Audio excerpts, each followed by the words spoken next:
Hello students, welcome to global online. This is Ankita Sood. Paper one preparation में आज हम types of research के important questions आपके लिए लेकर आए हैं।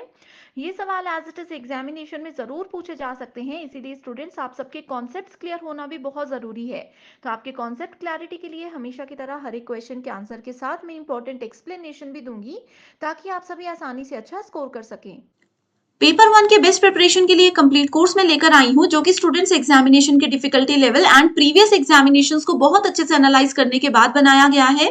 इसमें डेली लाइव लेक्चर्स के साथ आपका पूरा सिलेबस कवर तो हो ही जाएगा, साथ ही आप लोगों को हम topic wise MCQs and PYQs भी प्रैक्टिस करवाते हैं, ताकि आपको ये पता लगता रहे कि जो आप पढ़ रहे हो उसमें से कैसे क्वेश्चन एग्जामिनेशन में पूछे जाते हैं। मॉक टेस्ट अवेलेबल है एंड बहुत ही ज्यादा इंपॉर्टेंट है ये 5000 प्लस एमसीक्यू क्वेश्चन बैंक, जिसमें हर एक यूनिट वाइज क्वेश्चंस आपको मिल जाएंगे। इसके बाहर से कुछ भी एग्जाम में नहीं आता है, तो ये बहुत इंपॉर्टेंट हो जाता है कि आप एग्जाम से पहले एटलीस्ट 2 से 3 बार ये क्वेश्चंस को प्रैक्टिस कीजिए। न्यू बैच हमारा अपकमिंग मंडे से स्टार्ट होने वाला है, तो आप इसको ज्वाइन कर सकते हो। एंड फ्री वीडियोस को देखने के लिए ग्लोबल ऑनलाइन ऐप को जरूर डाउनलोड कीजिए। स्टोर सेक्शन पर सर्च बार में लिखिए कोर्स का नाम। जैसे ही आप कंटेंट पर जाते हो, आपके सामने कुछ फ्री वीडियोस आ जाएंगी, मेरे सेपरेट कंप्लीट कोर्सेज आ जाएंगे, जिसके लिए जो कि एग्जाम के लिए काफी है। इसके बाहर से ना आपको कोई बुक लेने की जरूरत है, ना आपको कोई एक्स्ट्रा मॉक टेस्ट के लिए पे करने की जरूरत है। इस कोर्स के बाहर से कुछ भी एग्जाम में नहीं आता है। लास्ट ईयर भी बहुत से बच्चों ने सिर्फ इसी से पढ़ाई करके अपने एग्जामिनेशन को बहुत अच्छे स्कोर से क्वालिफाई किया था। पीवाईक्यूज आप देख सकते हो, पीडीएफ एंड वीडियो सॉल्यूशन आपको मिल जाते हैं। इसमें आपके स्टेट के साथ साथ बाकी के स्टेट्स के जो क्वेश्चन पेपर्स हैं वो भी आपको मिल जाएंगे, ताकि आप लोगों की बहुत अच्छे से प्रैक्टिस भी होती रहे। आप सभी स्टूडेंट्स इस कोर्स को ज्वाइन करने के लिए बस गिवन नंबर्स पर व्हाट्सएप के जरिए कांटेक्ट कर सकते हैं। सो फर्स्ट क्वेश्चन है, विच of the following research is intervention based, cyclic in nature and improvement focused. यहाँ पर आपसे अनुसंधान के ऐसे प्रकार को ढूंढने के लिए कहा गया है जो कि हस्तक्षेप पर आधारित होता है, प्रकृति में चक्रीय होता है और सुधार पर केंद्रित होता है। कल के लाइव लेक्चर में हमने इसको डिटेल में पढ़ा था। ऑप्शंस है केस स्टडी रिसर्च, सर्वे रिसर्च, एक्सपेरिमेंटल और एक्शन रिसर्च। मैंने आपको कल बार बार बताया था कि एक ही रिसर्च का ऐसा टाइप होता है जिसमें की साइक्लिक प्रॉपर्टी होती है, जो कि इस तरीके से साइकिल के फॉर्मेट में काम करता है। ये क्या होता है? एक्शन रिसर्च, यानी कि क्रियात्मक अनुसंधान। आप सभी स्टूडेंट्स को पेपर वन में हेल्प करने के लिए एक फ्री टेलीग्राम ग्रुप में लेकर आई हूँ। Ankita Sood paper one NET SET preparation नाम से आप इसको सर्च कर सकते हैं। एंड स्टूडेंट्स, इस ग्रुप की खास बात यह है कि आपको कोई भी गाइडेंस चाहिए, आप कोई भी सवाल मुझसे पूछना चाहते हो, तो डायरेक्टली मुझसे यहाँ पर कॉन्टैक्ट कर सकते हैं। साथ ही जो भी मेरी क्लासेस रहती है उनके पीडीएफ्स और लिंक्स आपको मिलते रहेंगे, ताकि आपकी कोई भी क्लास मिस ना हो। एंड बहुत आसानी से आप सभी पेपर वन में एटलीस्ट 100 में से 80 प्लस स्कोर कर सकें। तो आपके प्रॉपर गाइडेंस के लिए ये चैनल बहुत इंपॉर्टेंट है, इसको जरूर आप सबको फ्री में ज्वाइन कर लेना है। नेक्स्ट क्वेश्चन है, विच of the following shows the correct sequence of undertaking action research based studies. अभी हमने फर्स्ट क्वेश्चन में पढ़ा था कि एक्शन रिसर्च क्या होता है? साइक्लिक होता है नेचर में। इसके 4 स्टेप्स होते हैं जिसको ये रिपीटेडली फॉलो करता है। क्या क्या है? Planning, acting on the plan, observing या फिर रिफ्लेक्टिंग। दूसरा है acting on the plan, observing, planning और रिफ्लेक्टिंग।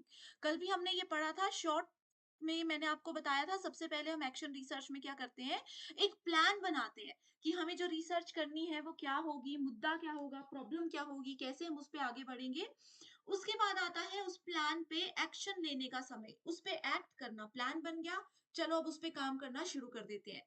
प्लान, एक्ट, उसके बाद आता है ऑब्जर्व, यानी कि जो कुछ भी हमने एक्ट किया, जो कुछ भी हमने प्लान किया था, उस पे काम किया, फिर उसको ऑब्जर्व करना कि क्या वो हमें सही राह पर लेकर जा रहा है, क्या हम सही काम कर रहे हैं या नहीं कर रहे हैं। देन अगला आ जाता है रिफ्लेक्ट। रिफ्लेक्ट का मतलब है कि रिफ्लेक्शन वाला पॉइंट हमें बताता है कि हमारा रिसर्च फाइनली सही से हुआ है या फिर नहीं हुआ है। So plan, act, observe and reflect. इसको यहाँ पर ऐसे लिखा है, planning, acting on the plan, observing and reflecting. So correct answer है ऑप्शन नंबर 1। 100% है, सेट एग्जाम में ये क्वेश्चन आना ही है। Okay. The study of why does stressful living result in heart attack can be classified as. अब एक study हो रही है जहां पर ये कहा है कि जिन लोगों का तनावपूर्ण जीवन होता है, बहुत ज्यादा स्ट्रेस जो लेते हैं किसी भी चीज का, उन लोगों को हार्ट अटैक आने के चांसेस ज्यादा होते हैं। ये एक स्टडी हो रही है। ये कौन सी रिसर्च की कैटेगरी में आएगी? डिस्क्रिप्टिव, एक्सप्लेनेटरी, कोरिलेशनल या फिर फिजिबिलिटी? कल सेम एग्जाम्पल मैंने आप लोगों को बहुत डीप में बताया था।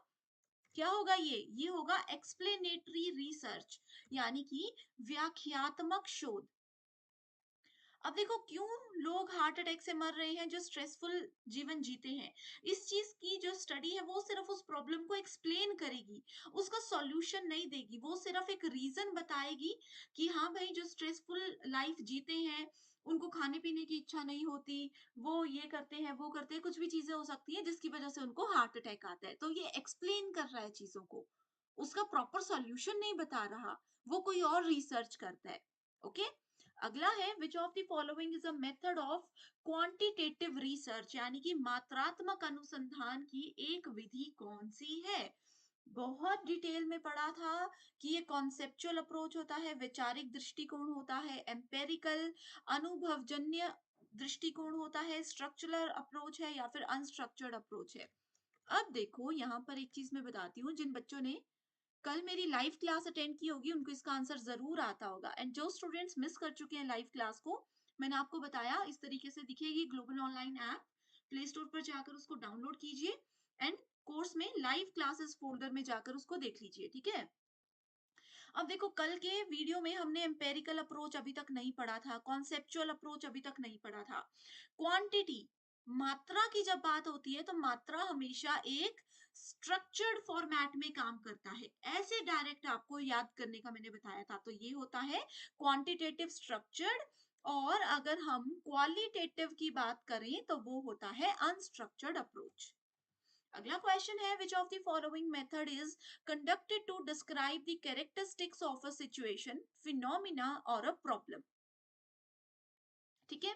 किसी भी सिचुएशन की, किसी भी प्रॉब्लम की सिर्फ विशेषताएं, उसकी कैरेक्टरिस्टिक्स को डिस्क्राइब करना है। क्या बोला है यहाँ पर? डिस्क्राइब करना है। तो क्या होगा? वर्णन करना है। तो कौन सी रिसर्च होगी? ऑब्वियसली डिस्क्रिप्टिव रिसर्च होगी, क्योंकि ये सिर्फ प्रॉब्लम की वर्णन करके हमें देता है कि प्रॉब्लम क्यों हुई, कैसे हुई, कहाँ हुई, ये सब चीजें। लेकिन सॉल्यूशन क्या है वहां तक ले जाने में हमें उतनी ज्यादा मदद नहीं करता है।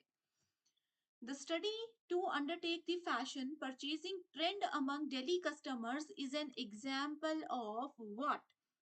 ठीक है, इसमें कहा है कि दिल्ली के ग्राहकों के बीच फैशन खरीदारी की प्रवृत्ति को समझने के लिए एक अध्ययन किया गया था कि दिल्ली के लोग कैसे फैशन को फॉलो करते हैं, क्या वहां पर ट्रेंड चल रहा है। उसके लिए क्या रिसर्च होगा? एनालिटिकल विश्लेषण होगा। कोई विशेषज्ञ आएंगे, कुछ विश्लेषण करेंगे, ऐसा कुछ वहां पर होगा क्या? नहीं होगा।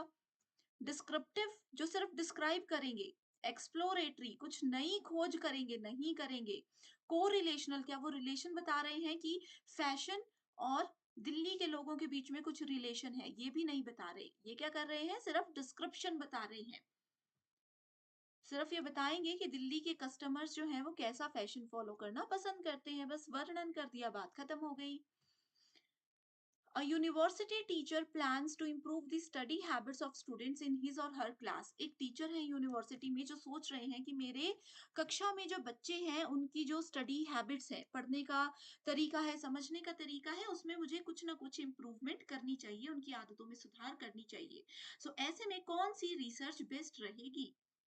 इवैल्यूएशन, इवैल्यूएशन का मतलब होता है मूल्यांकन करना। फंडामेंटल, इसमें क्या करते हैं? ये सिर्फ आपका नॉलेज बढ़ाने में मदद करता है, लेकिन ये प्रैक्टिकली कहीं पर इस्तेमाल नहीं किया जाता एकदम से। अप्लाइड रिसर्च और एक्शन रिसर्च में बताइए क्या होगा आंसर? आंसर होगा एक्शन रिसर्च, क्योंकि टीचर ने अगर सोच ही लिया है कि वो इम्प्रूव करना चाहते हैं तो उनको इमीडिएट एक्शन लेना होगा, तो वो हो गया एक्शन रिसर्च।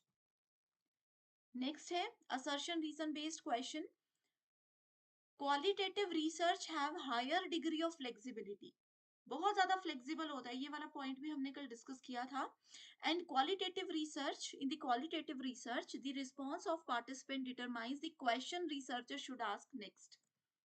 ठीक है, गुणात्मक शोध में प्रतिभागियों की प्रतिक्रिया ये निर्धारित करती है कि शोधकर्ता को अगला प्रश्न क्या पूछना चाहिए। सो इसमें बोथ स्टेटमेंट सही है, असर्शन भी सही है, कारण भी सही है और दोनों एक दूसरे से जुड़े हुए भी हैं, क्योंकि ये पार्टिसिपेंट को शोधकर्ता, इसमें कहा है कि प्रतिभागियों की प्रतिक्रिया ये निर्धारित करती है कि शोधकर्ता जो रिसर्चर है उनको अगला प्रश्न क्या पूछना चाहिए, इसीलिए इसको फ्लेक्सिबल कहा जाता है। ये दोनों चीजें इस तरीके से जुड़ी हुई हैं। Which of the following are characteristics of qualitative research. ठीक है, सो देखो ये दोनों चीजें मैंने आपको कल भी बताया था कि क्वालिटेटिव क्वांटिटेटिव इंपॉर्टेंट है। ये सब प्रीवियस ईयर क्वेश्चंस ही मैं लेकर आई हूँ। ठीक है, aims at getting meaning feeling and describe the situation, तो क्या ये क्वालिटेटिव की प्रॉपर्टी थी? याद कीजिए। अगर अभी भी कंफ्यूज हो तो स्टूडेंट्स, आप लोगों को फिर मैं यही कहूंगी, वापस से वो लाइव लेक्चर की रिकॉर्डेड जो क्लास है वो अवेलेबल है, उसको देख लीजिए और फिर समझिए। तो ये सही है। क्वालिटेटिव रिसर्च मीनिंग फीलिंग और सिचुएशन को डिस्क्राइब करने में मदद करता है।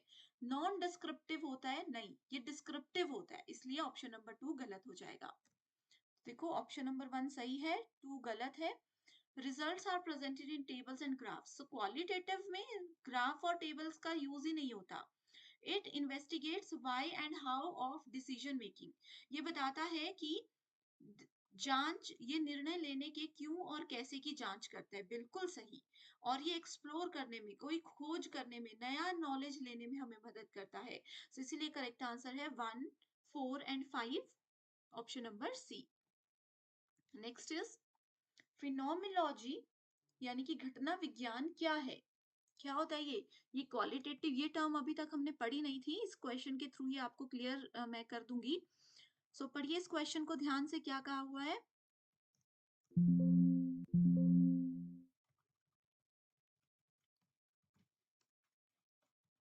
ओके, सो इसमें कहा है फॉर्म ऑफ क्वालिटेटिव रिसर्च, कि ये एक क्वालिटेटिव रिसर्च का टाइप होता है, उसका एक फॉर्म होता है।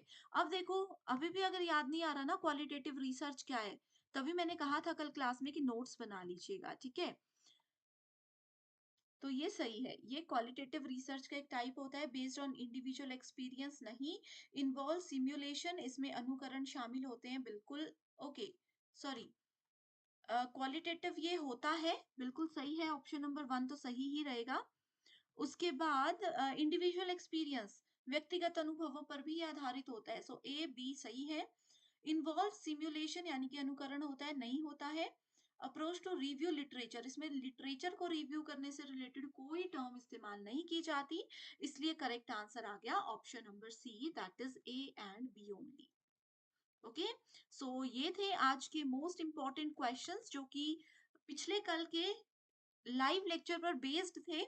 आई होप स्टूडेंट्स आप लोग अभी समझ गए हो कि कैसी क्लासेस हैं और कैसे उससे रिलेटेड क्वेश्चंस हम आपके लिए लेकर आ रहे हैं। सो ये बेस्ट प्रिपरेशन प्लान होता है, ये बेस्ट प्रिपरेशन का तरीका होता है। सो आई होप आपको ये सेशन पसंद आया है, कमेंट करके जरूर मुझे बता दीजिएगा ताकि मैं भी मोटिवेटेड रहूं और अच्छे से सेशंस आपके लिए लेकर आती रहूं। So thank you so much and I wish you all the very best.